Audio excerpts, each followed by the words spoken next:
بركة الله غنصايبو طاجين ديال الكفته ديال الحوت. كتجي زوينه كفته ديال السردين كيف ما صايبتها معاكم في الفيديو اللي قبل. اليوم جيت باش ندير معاكم طاجين كيجي اكثر من رائع. كما كتشوفوا اول حاجه كنفرش العواد ديال الربيع، سواء القزبر اولا المعدنوس اللي متوفر. من موراها غندير قطعت الخيزو لقطع نص دواور، ماشي نص دواور، نعتذر، زعما الدواور تكون رقيقه شويه، ما تكونش لا غليظه بزاف لا رقيقه بزاف.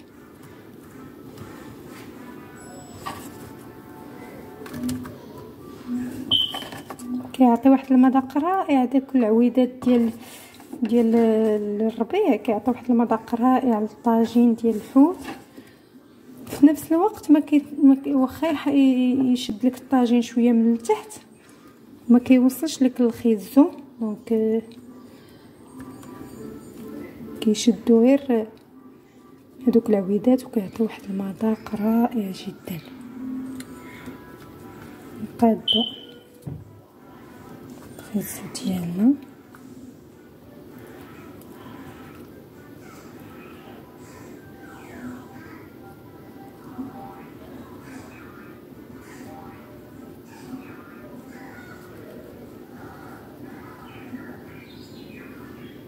كما كتلاحظوا.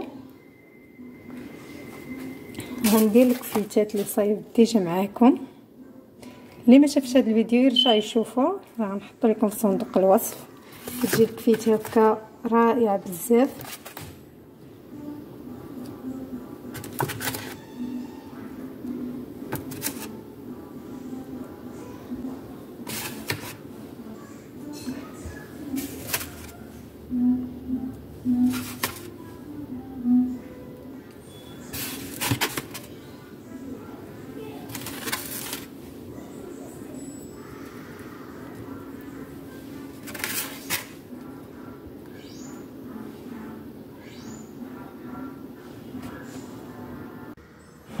بعد ما صايبت الكفته ديالي، دابا غندوزو للمقادير الاخرى اللي هما هادو.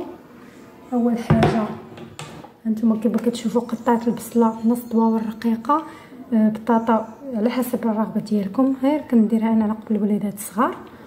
فلفله نص دواور رقاق، مطيشه سوري حتى هي قطعتها نص دواور رقاق حتى هي، ربيع وفليفله.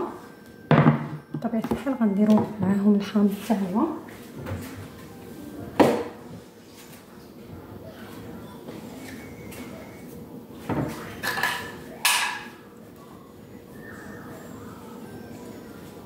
حامض المصير اللي كتصايب في الدار، انا غنحط لكم لو لين ديالو اللي بغا يصايبوا في الدار، سورتو دابا قرب رمضان، دونك كننصحكم انكم تصايبوه، كيجي رائع بزاف.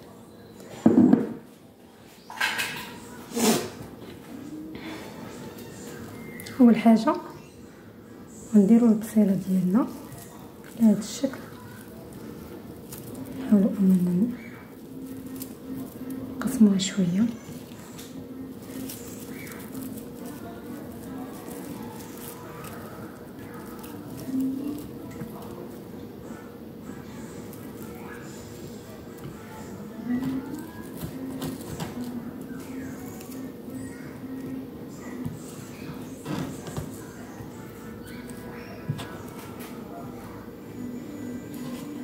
موراها غنديرو فليفله،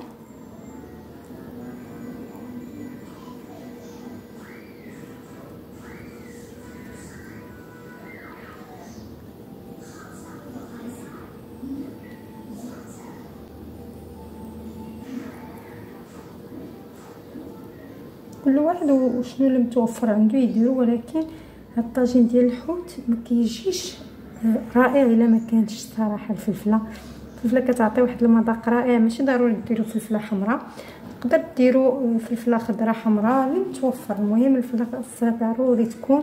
انا كنجمع الطاجين كله، ما كنخليش مثلا حتى كيتشحروا المكونات الاولى ولا لا، كندير كلشي دقه واحده.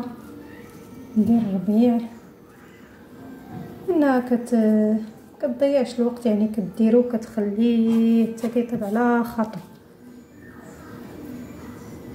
غندير الفلفل ديالي ونديرو الطريق ديال الحامض.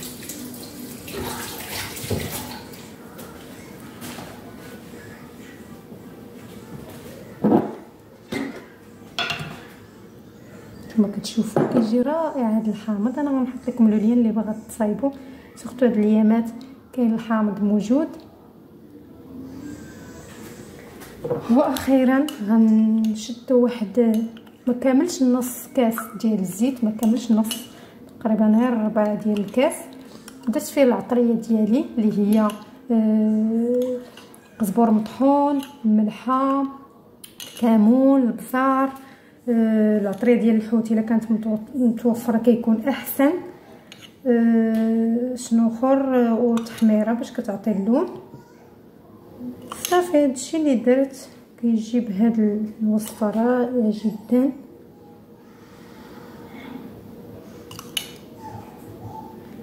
حاولوا ديروه وتنقصوا عليه العافيه، ما ديروش ليه كاع الماء. بغيتي ديروا شويه ديال الماء، انا غندير شويه الصراحه، كتخليه كيطلق داك الماء ديالو. البصله كتطلق الماء، انا غندير ليه غير شويه ديال الماء ونخليه يطيب على خاطر. نتوما كما كتلاحظوا غندير غير شويه ديال الماء صافي، وغنسد عليه ونخليه يطيب.